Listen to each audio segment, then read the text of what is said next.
All right, we have a candidate for governor today. I think this is the first gubernatorial candidate that we've had on the show.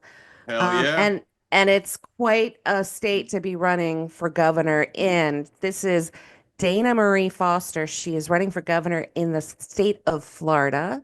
So let's welcome her in. Hey, Dana, welcome to Left Thank Out Loud. you. Hi, thank you so much for having me. Absolutely. Thanks for coming. Thank you. So let's get started. I like to start at the beginning, but I think I want to start kind of in the present moment and maybe I'll Okay. ask some background questions as Hmm. we go on. Um, Running for governor in Florida, there is a state term limit in Florida. So Hmm. no incumbent because Ron DeSantis is term expired. Correct. So this is his last year as the governor of Florida. Hmm. And I think you'd have to be living kind of under a rock not to know the name Ron DeSantis, right? He's Yeah. probably one of the most controversial, divisive governors we've had Hmm. in a while. And he's kind of a household name because of the crazy stuff that he does. And I just want to read off some of the policies that Ron had Okay. during his time as governor, and he's still governor, by the way. Um, so he had the Don't Say Gay law, Hmm. which was about not having any um, classroom instruction about sexual orientation or gender identity. Hmm. He had restrictions on DEI. Hmm. He banned books. Hmm. He did curriculum changes around Black history to Hmm. downplay the impacts of racism. He said things like, people gained useful skills as slaves. That's kind of how he wanted to spin that, slavery curriculum. Hmm. Really tough on immigration, an absolute menace during COVID. Um, It Picked was a so fight with bad. so bad. Picked a fight I with Disney World. I mean, and those are just sort of the highlights. So Yeah. I'm knowing all of that and doing research obviously on you and your platform and your policies, such a strong juxtaposition between the two of you. How Yes. do you feel? How do you like? Where do you think Florida is right now? Do you think they have an appetite to get away from someone like Ron DeSantis and get someone in who's more unifying and more interested in putting out policies that really benefit Floridians? Absolutely. And I think no matter what avenue you look at the data, you can see whether it's through social media, whether it's boots on the ground, actually talking to the constituents, even looking at like past voter data as it relates to like some of our amendments that we've had like in general election on our ballots. And a lot of the progressive like policies have been reaching either that threshold of the 60% or higher or getting like very close to it. And so Hmm. I believe that we are seeing the trend that more Floridians are leaning towards more progressive policies. Um, but for some reason, there's a disconnect between our elected officials and the voices of we the people. And so now it's just incredibly important to make sure that we have the actual elected officials in office that are going to match the voices of we the people and push for the legislation that we are looking and seeking to have. I love hearing about that data. I was not aware of that. Hmm. I don't live in Florida. Seth doesn't live in Florida. Hmm. And, we talk to candidates from all over the country, but Florida obviously isn't a monolith like everywhere Hmm. else in America. So I'm glad to see that data kind of proves that there is an appetite for Yeah. progressivism in Florida. That gives me hope. No, absolutely. One of the most notable ones, just because we have it by law, that 60% threshold, Hmm. um, as it related to like reproductive health care and access to abortions within our state, I believe we Right. reached 57%. Oh, You know, that's wonderful. we were really just only shy of like 3%. And it's not a matter of, us not having the numbers. What we're seeing is it's more of the issue of people coming out and voting and being Hmm. inspired to do so, being encouraged and also being informed. What I've noticed because I do come from an NPA background. I volunteered with the League of Women Voters here in Broward County. So I've noticed since COVID hit, there's been like a declination in the efforts of outreach across the board, especially on the Democratic side. We are Okay. known, we are the party for getting out there, knocking on the doors, meeting the people where they're at, going to different community events, tabling, and having those like registration like drives just Hmm. to make sure that people are coming out in historic numbers. And it really has not been the same like how it has been historically. Yeah. And we've seen an uptick in Republican like voter registration as opposed to like that consistent increasing trend within Democratic voters. Fascinating. Fascinating data. I love that. Yeah. Yeah, love that. Dana, probably one of the last black eyes on the resume of a guy like Ron DeSantis is Hmm. Alligator Alcatraz, Yeah. and just the colossal failure that was. But Hmm. what a lot of people still don't know, and what maybe some Floridians still don't know, is that the money that was used to build that place now is a wash. A lot of Hmm. that was hurricane funds, Hmm. um, funds that Trump promised to pay back in some sort of measure. Can you talk Hmm. about that just a little bit, and how Hmm. much that has left Florida, in the lurch heading Hmm. into hurricane season? So I don't think we have a full kind of understanding and scope of what it will mean fiscally in Mm. terms of what type of expense is going to be like on our, our list. And how that all went down is of course DeSantis is always trying to get brownie points with the Trump administration and he's Always. trying to further his agenda to run for president, but I don't know how many times the American people have to let him know they don't want him for president. So, but I mean, hey, maybe one day it'll finally register. So he continued to build Alligator Alcatraz and, have this facility and thinking that he was going to be reimbursed by Trump. I mean, okay, yeah, Trump said it, but come on now. We know we can't believe anything that that man says. And he totally reneged on his word. And he was like, oh, I never told you that. I never said I was going to reimburse you. So here we are being stuck to foot the bill as it Yeah. relates to Alligator Alcatraz. And even then, it's a little up in the air because I just saw something in the news about a couple of days ago where it's just saying, okay, Florida is going to have to foot the bill. And we don't know, like I said, exactly how that's going to look, especially for the new incoming governor. And then on top of that, you have to add the legislative or the legal aspects of things where, well, the lawsuits, they're going to be coming, and rightfully so, because this was a heinous crime on humanity. Mm. Incredible that you're left on the hook. And like Seth said, I mean, it's going to require sacrifice to other things that Floridians need. Hmm. I mean, the And worst timing ever. The worst yeah. Yeah. timing ever. And Yeah. imagine believing Donald Trump is going to reimburse you just because he said so. I mean, did he also order some phones? I wonder if he's waiting on that Trump phone. Um, so incredibly short-sighted to think that Trump would ever Yeah. actually deliver on a statement like that. Um, so let's go backwards. Hmm. So you have a background in public service, Hmm. right? I know that you did work. I loved your story about working in a library Hmm. and not only just working in a library, but connecting with community members Hmm. and sort of teaching them how to use the library as Hmm. a resource and a tool, Yeah. whether it be applying for jobs or programs or, you know, we think we live in this digital age, but Yeah. it's not everybody is on the same level in terms of Right. navigating a digital world. And even kids have to Hmm. learn how to use technology for the Right. first time at some time.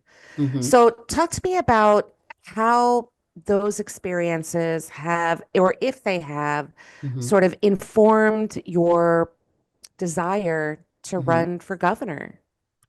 So I would say that public libraries is absolutely a social good. And towards the end of like my grad school process, in some of my courses, we talked about how public libraries are more of like a community resource than just being a vessel of preservation for information, basically, right? Mhm. Because books are sources of information. And when you look at where a library is located and the community in which it's serving, right, you have to then look and see, okay, what services can we offer? What books can we have on our shelves to make sure that we're meeting the needs of the users? And for me, because I worked at the African American Research Library and Cultural Center here in Broward, we were located or are located within the historic community of Sistrunk. Okay. And so, with that being said, it is a predominantly African American community. It is, for the most part, low income. It's a food desert. So, keeping those things in mind, it's okay, well, what are the types of resources that we need to have present? And Hmm. so, of course, those decisions come from admin, but then who are the individuals that actually facilitate these resources or present Right. them and advertise them? That's where individuals like myself or my colleagues or anyone who had been like a supervisor for me, that's where like we step in. Okay. So, for example, one resource that we had were like hotspots for our veterans, and which just allows them to have access to like internet, right? But then you have Hmm. to look past that to see, okay, well, what does this mean though from a policy standpoint or public administration? And so what that highlighted was is we have these individuals who put their life on the line and sacrifice so much for the protection of our country, and then they come back home and they don't always have the plans or the situations in place and the support from our government to be able to basically come back into society, right? And Hmm. so we see a lot of our veterans that are displaced, whether if they're suffering from homelessness or, they're not able to find a job. So that's kind of where we stepped in as libraries to ensure that, okay, we're providing some type of resource. If we give access to the internet, then maybe we're able to help create that bridge to help finding employment, right? I Even love with that. literacy issues Hmm. and ensuring that we're offering computer classes to make sure that we're ensuring that constituents are digitally literate, even whether it's from a basic sense of using Google or something more involved of Microsoft Word or PowerPoint or even Excel, because then those types of skills are transferable, they're able to obtain a job. And again, kind of going back to that topic of like homelessness, which has been criminalized within the state of Florida per Uh-huh. DeSantis, even for students who would come for homework help, right? And so, from my personal experience working in libraries, I was able to see what we were offering as a supplement or a direct source of aid, right? And support to the people that the government was not, and how Mm. poor public policy translates into our everyday lives. And Brilliant. I was able to transfer from being in public libraries for almost 10 years into becoming an educator for the last 5 years. Hmm. And that really exposed me to public policy in a different font as well, because now you're getting into the nitty-gritty details of, for example, um, when we talk about students who might have behavioral issues and being able to identify a crisis before it even happens. So Right. making sure like those red flag laws are strengthened so that we are exercising an abundance of caution and safety so that we Hmm. don't see tragedies like MSD happen again, like within not just Yep. Broward County, but the entire state. When we see that students aren't coming to school, especially students who are either immigrants or their parents are immigrants, they're Hmm. not coming to school because they're afraid that they're going to get picked up by ICE because ICE is patrolling throughout our communities because we have an attorney general that has bullied municipalities into signing 287G agreements, which are technically optional. They did not have to, right? Mm. Mm. So this type of experience has allowed for me to understand what's happening, right? From Tallahassee to us, seeing how it's translating. And now I'm able to take these experiences back to Tallahassee and say, no, that's not going to work. But then to add an extra layer of protection and advocacy because I do that for my students right now. Mhm. And I have the opportunity to do that for 23.7 million people in this Yeah. entire state. And also just having a backbone, because what most of us have to remember is that Florida is the testing site and playground for Project 2025. And when we look at some of the laws that have been rolled out over the last just year, we can see how they're coming directly from the pages of this horrible instruction manual. Yeah. And so, with that being said, our governor is going to be that first line of defense to the federal administration. Historically, we haven't really looked at them as such, but within the Hmm. last, year, with being underneath yet again a Trump administration, this newfound responsibility has been placed on governors, especially Democratic ones, across the entire country. Yep. We have to coalesce and be able to stand up to this administration and put all of our minds, resources, everything like that together to make sure that we get this man out of office because Hmm. he's not fit to be president of this country. And 100%. so there's a line that Randy Weingarten uses in one of her books that I read, but it's that fascists fear teachers. And so since Florida is home to Mm. Trump and Trump Mhm. is a fascist, what better person to be the next governor of Florida than the very person that a fascist would fear, a teacher? Absolutely. I really love what you said about, well, so much, but I love that the library was sort of structured around the needs of the communities instead Hmm. of, as you said, serving as this brick and mortar place just for archival of Yeah. books and information to be able, it would be wonderful. And I'm sure this is probably just part of who you are Hmm. to use that as a template Hmm. statewide, serving Hmm. as the governor, right? Being Hmm. able to see that not every community is the same throughout Florida. The Right. needs are very vastly different, right? Hmm. Depending on socioeconomic status, Hmm. depending on, you know, higher or lower scores in terms of education and Yeah. testing. So I think, wow, what a great foundation for Thank you you. to be taking all of that experience into government. Thank you. Really refreshing. Thank you. And, I do like that you said that, you know, communities know themselves Yeah, best. yeah. And it's something that our campaign talks about very candidly. It's something that I do campaign on, which is ensuring that we respect home rule as an administration should Florida elect me to be her next governor, because that's what DeSantis is not doing currently. Hmm. He's not respecting the autonomy of local government. I mean, if Hmm. we look at Live Local Act, it was put forth to address affordability issues, but it really doesn't help anyone. If anything, it's Right. harming our communities in the sense of them not being able to govern themselves effectively. And so, like, for example, I remember being at a young professionals network through the Urban League in Palm Beach County, just doing some campaign outreach. And during this panel discussion, it was discussed how Palm Beach can't even implement rent control. Hmm. And one of the key reasons why they're unable to do that is because there's a statewide ban on rent control per the Live Hmm. Local Act here in our state.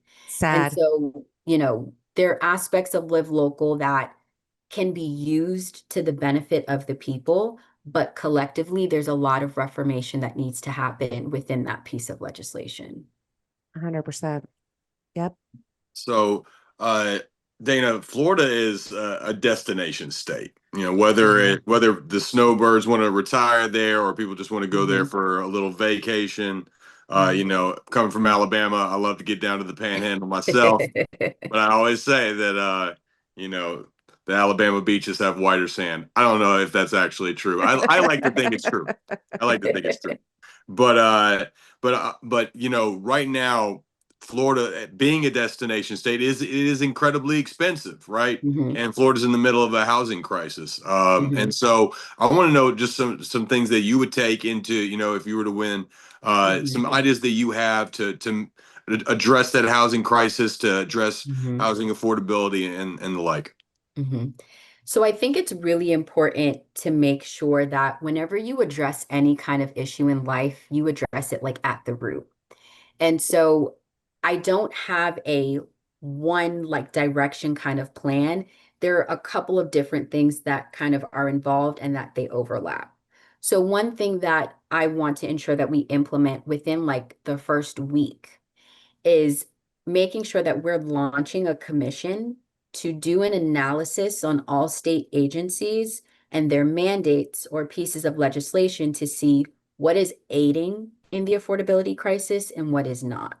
Because we have to fully identify like what are the root causes from a legislative standpoint. Mhm.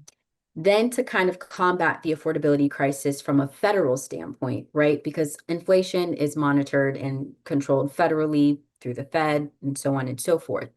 But as a state, it is our responsibility for our government to ensure that they are providing some layer of protection. So a lot of my policy proposals that I do have within my platform is funded on one key principle, which is ensuring that we raise the corporate tax rate. Mhm. So my intention is to raise it by 2%. But even if we raise it by 1%, let alone like 0.5%, we're going to be able to generate anywhere between 1 to 2 billion extra dollars that we can add back into the budget.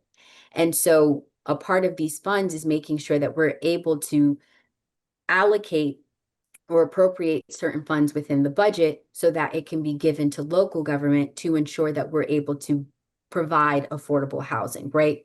So, for example, we have the Sadowski Trust Fund. It's always appropriated around like $400 million, like a year. I would ensure that that trust fund is appropriated, but then in addition, the funds are actually dispersed and allocated to local government, right? Right. What we want to see happen is the curation of what we call environmentally conscious communities of affordable housing as it relates to apartments that are built up to code, because we do have hurricanes here in Florida, Mm. and they're built in areas of what we call transit hubs. And normally these areas are going to have the appropriate zoning so that we're not like stepping on the toes of areas that are deemed as like preserves or for conservation. The area is already zoned for housing. And then once they're placed there and it's an affordable housing structure, A, you're able to kind of have the supply. B, the cost is not going to be astronomically high. And then C, the way that this becomes environmentally conscious is because transit hub areas are usually walkable neighborhoods. So a grocery store is nearby. Public transportation is usually nearby, whether it's a bus terminal or railroad. Same thing for medical attention, like a hospital being nearby, any kind of pharmacy, just things of that nature.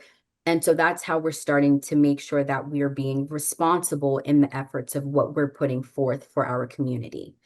When we talk about housing itself from a home ownership standpoint, what we want to do is explore using public land and keeping it as public land, right? We're so quick to sell it off, but public land is an asset, right? What we want to do is have community land trusts where we're able to build homes on. They will be significantly more affordable than a home purchased on the land where you own the home and the land. And what we want to do is just create the space for families, for example, to have a home, meaning a house, not an apartment, especially if you've got like 5 kids, right? And maybe two Sure. dogs. Yeah.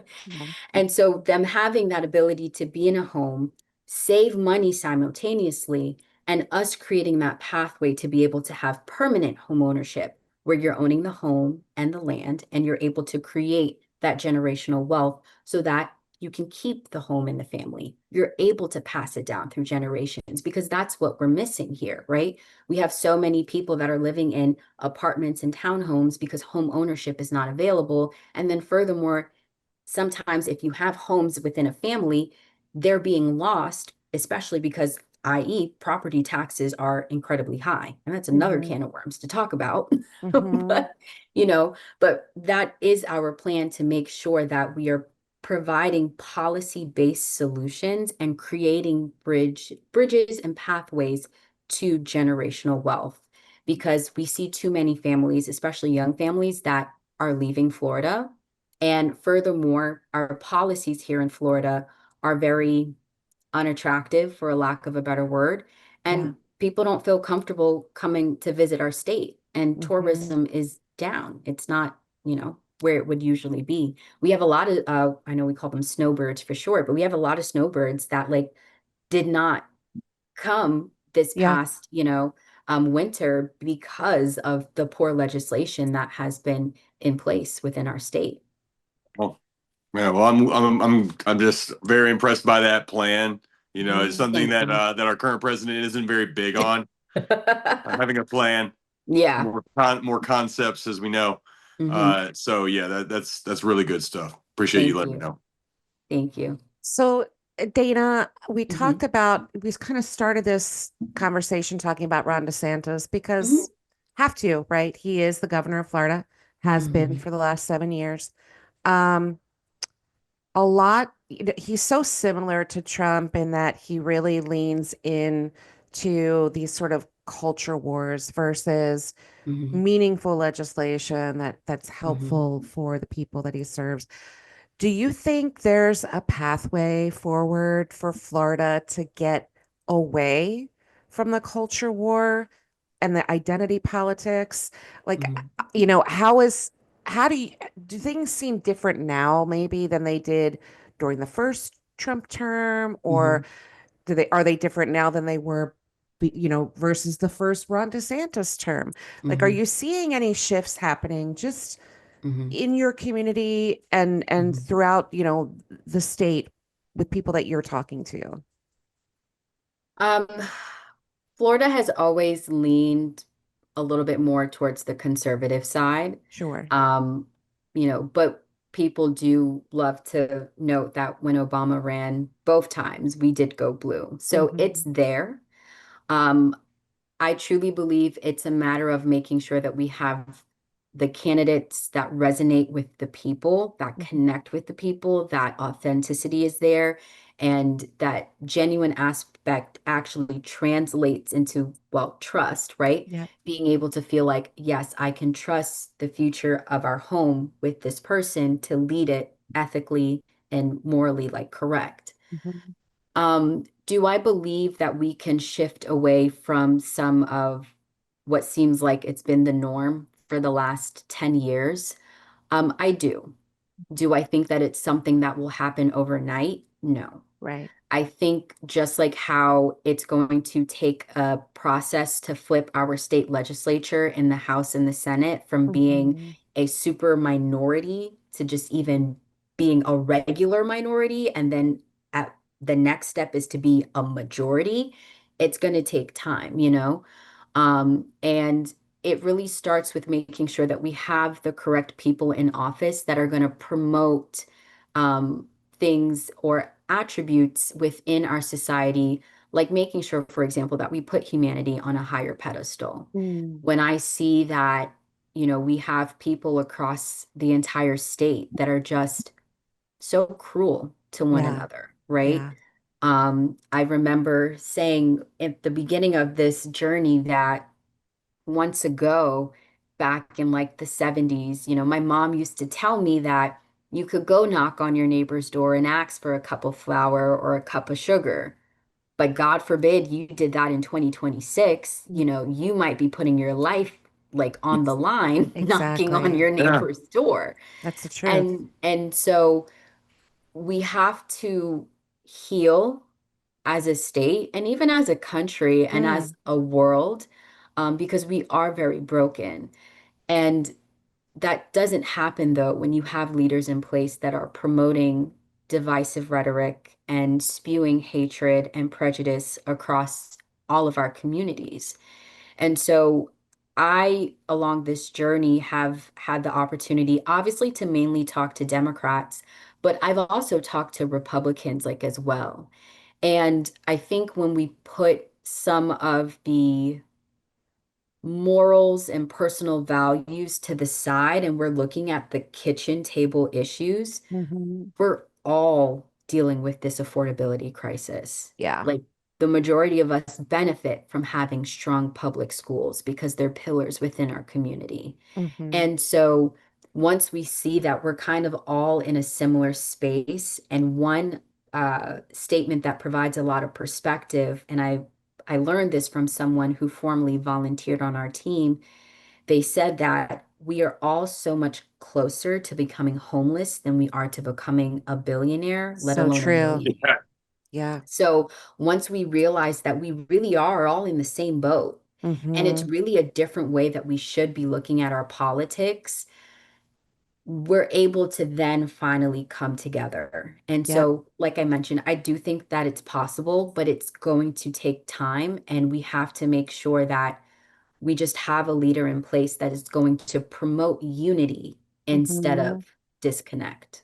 I'm really keeping my eyes on Florida. I feel like Florida's kind of a litmus test, right? Because Yeah. especially when we look ahead to like 2028, Hmm. I feel like I'm so curious. I never want time to speed up, but Hmm. I am really curious and Yeah. impatient in terms of seeing how these elections shake out in Florida. Yeah. Yeah. I It's gonna would be. say, oh, I'm sorry. Go ahead. I was gonna say, like, it's gonna be fun because it is, things are, you can tell that things are shifting. The Hmm. Miami mayor's race, Yeah. Boca Raton, Yeah. The five losing votes. losing the Yeah. Mar-a-Lago district. I mean, these Oh, are yeah. these are, eyebrow raising Hmm. things, and Yeah. so that does give me some hope. Yeah. You touched on the tourism aspect of Florida, and Hmm. obviously that's a major moneymaker Hmm. there, as we know, and it's fallen off. It's fallen off really across the country, but Hmm. but Florida, it's the big moneymaker, so it's more of a concern, Hmm. and you know whether it's the affordability of it, because obviously Hmm. taking a vacation is a luxury these days, whether It it's is. the whether Yeah. it's the expenses, or if you're Latino or something like that, you Hmm. may fear coming to a place like Florida because you might get harassed. Yeah. You might Hmm. ICE might be waiting Yeah. around the corner. You don't know.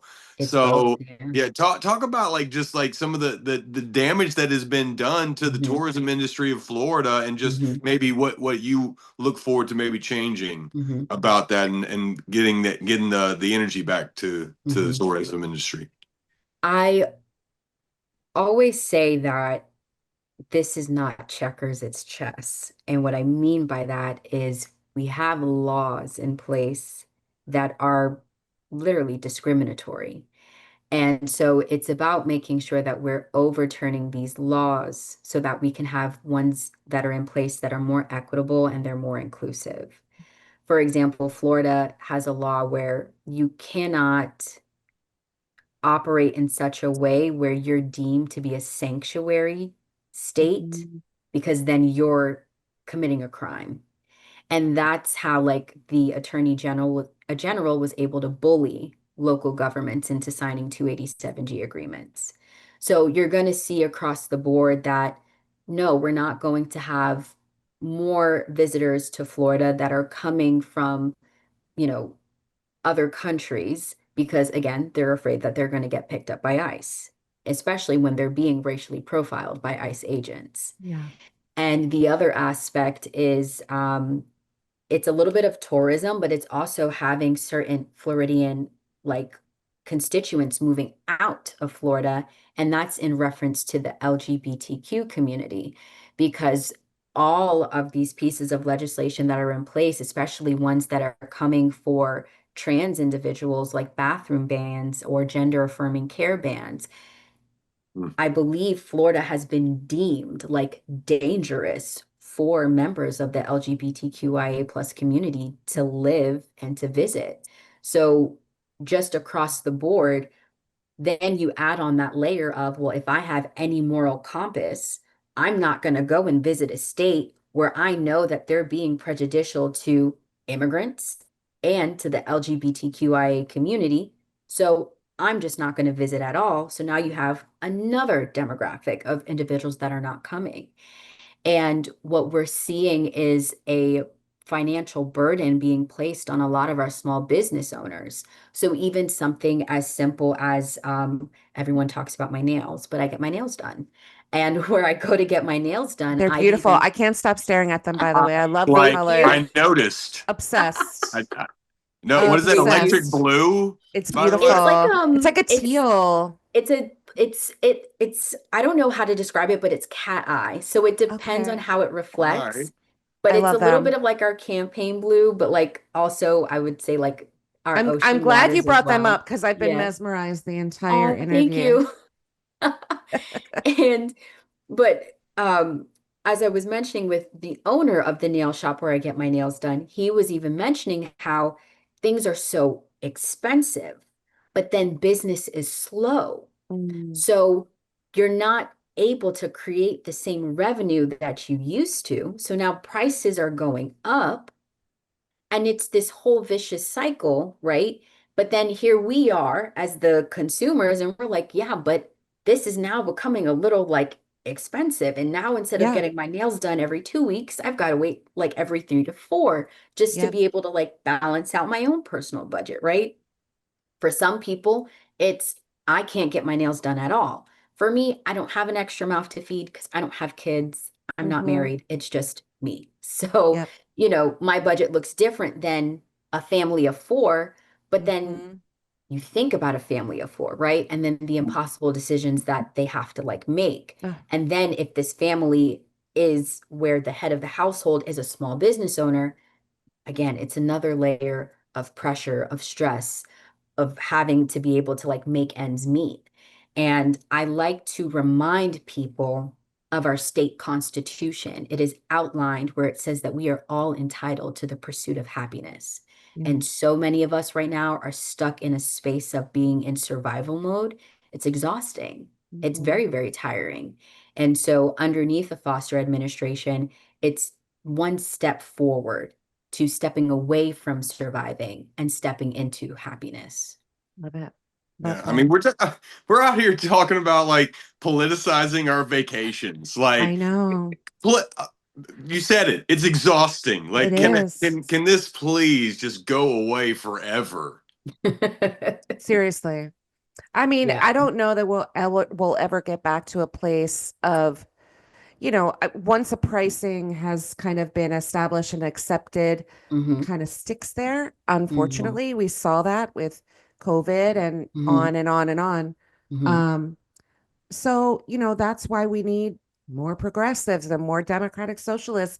Okay, well, then we need stronger and more robust Yeah. social safety net programs to Hmm. help everyone Yeah. survive this current day economy. Correct. So before we get to Seth's final question, let's Okay. just talk about what it is that you need right now. You are grassroots. We talked about this before we Yeah. started recording. Hmm.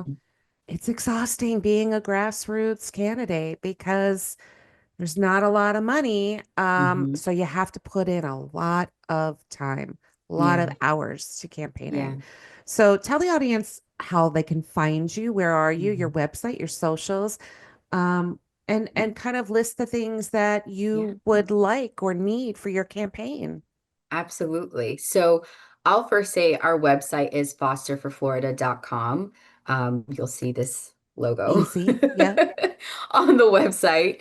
Mhm. And all of our socials are Foster for Florida, except for X. It's just the number four in the middle Okay. of Foster for and then Florida. Got it. Um, and for us, what we directly need, it's three things. So, number one is making sure that we have individuals signing up to be volunteers because we Hmm. need as many people, boots on the ground, knocking on doors, joining our virtual phone banks, and contacting constituents across the entire state just so that we can promote, name recognition and exposure, which leads me to number two, the name recognition and the exposure. So Yeah. if you do follow us on our socials, reposting our content, sharing our content, even making your own edits of our content. I sometimes get tagged, or the campaign accounts get tagged in different videos that are made either using what we've produced, or if someone is making their own post to help Hmm. promote the campaign and spread awareness. I really do appreciate the people of this state so much because when we say that we are the people's campaign, we literally are. Yeah. Our entire leadership team is composed of volunteers, of people from the entire state that have stepped up and said that we want to see this campaign succeed. We even have people currently like trying to get on leadership saying like, do you have any vacancies? Like, Oh, that's great. we want to join, you know? Yeah. And so we're kind of getting to that place where leadership is full and we're not Yeah. able to like bring people on the leadership team, but we always have like room on field operations because again, we have to make sure that we're touching as many doors as we possibly can and Hmm. meeting the people where they are. Um, and the third aspect in which we need help is always fundraising. Yeah. And I always feel very conflicted about this because I am an everyday working class like citizen. Being Hmm. an educator, my salary is funded by taxpayer dollars, Yep. right?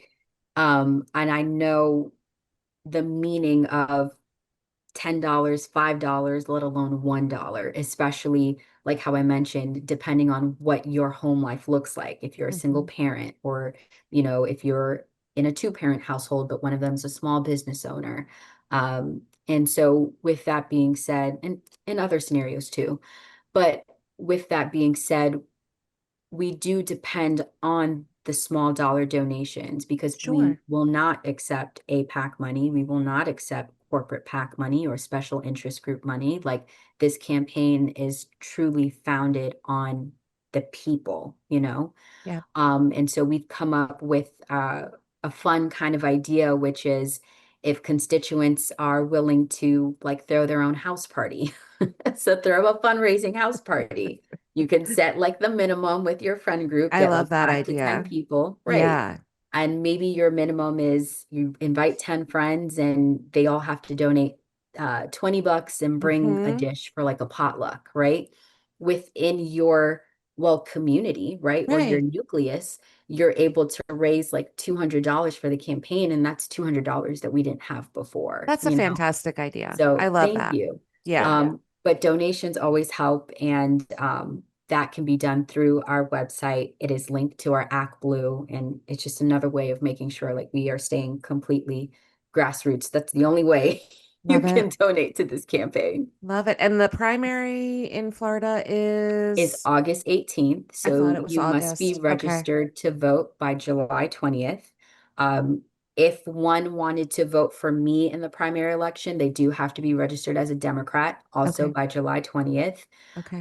Early voting takes place between August 8th through the 15th, with election day actually being the 18th.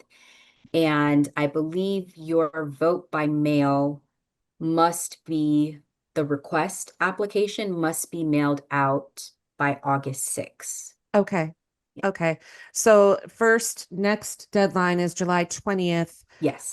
Register as a Democrat to vote Yes. for Dayna Marie Foster in Yes. Florida as your governor. So, Yes. yeah, spread the word because that's Yes. coming up fast. We are Yeah. July 2nd as of today, as of recording. Unreal. Yeah, Like, 18 wow, days. that just time is happened. flying. I Yeah. know.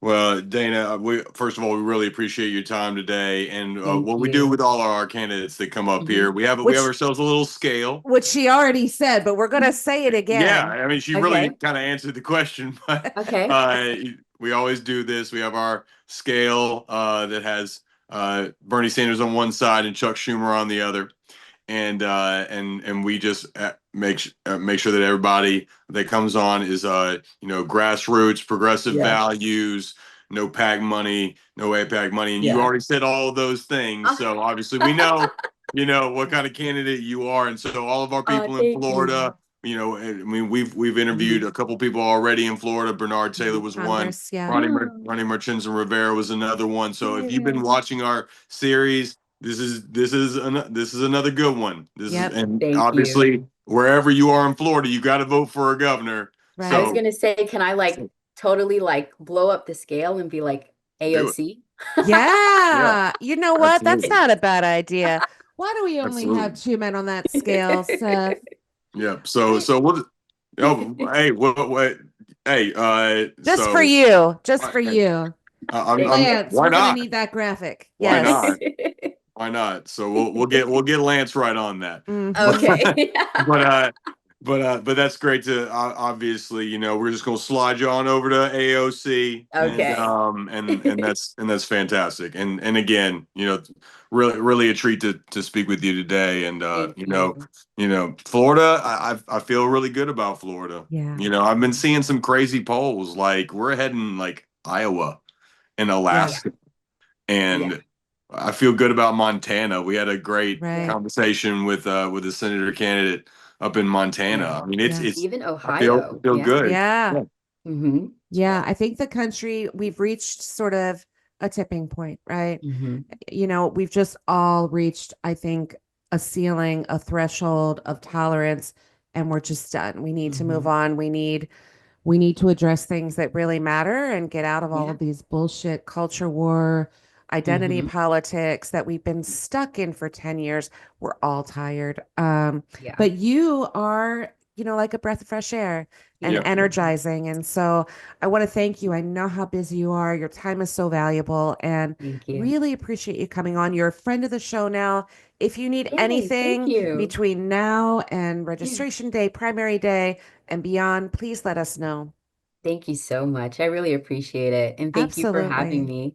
Thank Absolutely. you. Well, Allie, that was a great conversation with Dayna Marie Foster. I mean, I tell you what, we talked about how the mood and the vibes in Florida are changing, and I Hmm. think Dana is really a great representation of that. Yeah. And I mean, she's got great plans, things ready to go once she is hopefully elected. Yeah. And I mean, if you're a progressive and we got the juice right now, Dana's the Hmm. one that you need to be looking at. I just loved her. I thought she was fantastic. Um, Great backstory, working in education, before that working in a library and really understanding community needs based on that experience. And that's what we need in our politics. So many people, and we're seeing that. We're seeing that with progressive candidates, people that are really in public service for real, now wanting to take all of that experience and knowledge and turn it into public service in a political role. And I think, oh, it's so refreshing. Like it's so nice to see public servants running for political office versus the lawyers and the Ivy Leagues. I know I say it all the time, but it just makes me so happy. Yeah, and I mean, she's right in line with folks like Ronnie Yeah. Rivera, like Bernard Taylor, right Bernard there in Taylor. Florida. I mean, Yeah. they're normal people trying to serve their community in Hmm. different ways, and the getting regular people back to Washington Yeah. is the way to get our progressive ideals around because especially in Florida, they're just chock full of APAC candidates. You APAC know, candidates for fake sure.